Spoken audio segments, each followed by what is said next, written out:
ঠিক বিয়ে 6 বছর পরেই হঠাৎ আমার ডিভোর্সি স্বামীর সাথে দেখা হলো একটি মার্কেটে। সে দেখা মাত্রই আমাকে জিজ্ঞেস করলো, কি ব্যাপার, তুমি কেমন আছো, কি করছো এখানে, কেনাকাটা করতে এসেছো বুঝি? তার কথায় আমি কোনো উত্তর দিলাম না। আমি চুপ হয়ে বসে রইলাম। এরপর সে আমাকে বলল, তোমাকে কিছু বলতে হবে না, তুমি চুপ করেই থাকো। তুমি শপিং করতে এসেছো, কি শপিং করবে করে নাও, তোমার জন্য সবকিছু ফ্রি।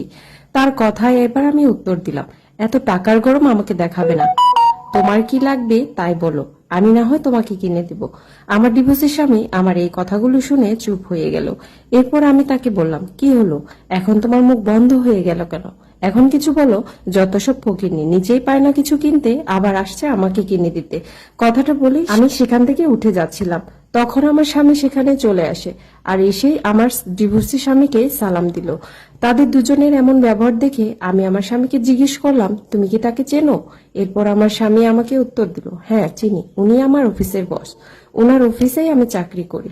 তার কথা শুনে আমি অনেক অবাক হলাম। এরপর আমার স্বামী আমাকে বলল, জানো, স্যার খুবই ভালো একজন মানুষ, প্রত্যেকটি কাজের লোককে খুব সম্মান করে। এরপর আমি বললাম, ও আচ্ছা। এরপর আমার স্বামী আমাকে বলল, জানো, স্যার একটি মেয়েকে ভালোবেসে বিয়ে করেছিল, কিন্তু স্যারের তখন টাকা ছিল না বলে সেই মেয়েটি স্যারকে ডিভোর্স দিয়ে চলে যায়। অথচ আজ দেখো, স্যারের এত টাকা, যা সারা জীবন বসে খেলেও ফুরাবে না। আমি কথাগুলো শুনে আরো চুপ হয়ে গেলাম, কোনো কথাই বলতে পারছিলাম না, কি বলবো কিছু বুঝতে পারছিলাম না।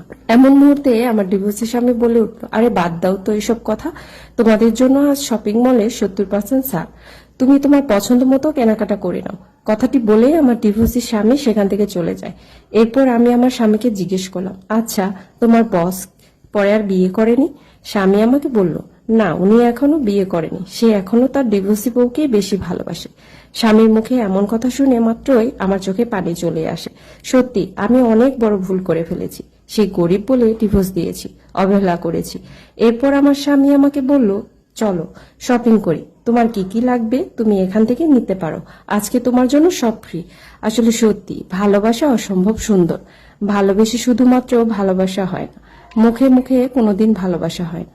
সুখে দুঃখে সেই মানুষটির পাশে থাকাই হচ্ছে ভালোবাসা। তাকে মেন্টালি সাপোর্ট দিতে হয়, তাহলে সেটাকে সত্যিকারের ভালোবাসা বলে। ডিভোর্স কিন্তু সবকিছু সমাধান আনতে পারে না, তাই আমাদের ধৈর্য ধারণ করতে হবে। এই গল্পটি থেকে এটাই বুঝলাম যে টাকা পয়সা দিয়ে সব সুখ আনতে পারে না। টাকা পয়সা আসবে যাবে, কিন্তু সত্যিকারের ভালোবাসা সেটা মন থেকে আসে, সেটা সারা জীবন থেকে যাবে। একটা মানুষকে যদি ভালোবেসে থাকেন, তাহলে তাকে সবকিছু দিয়ে ভালোবাসবেন, মন থেকে ভালোবাসবেন, সত্যিকারের ভালোবাসবেন। শুধুমাত্র তার চেহারা দেখে, ধন সম্পত্তি দেখে তাকে কখনো ভালোবাসবেন না।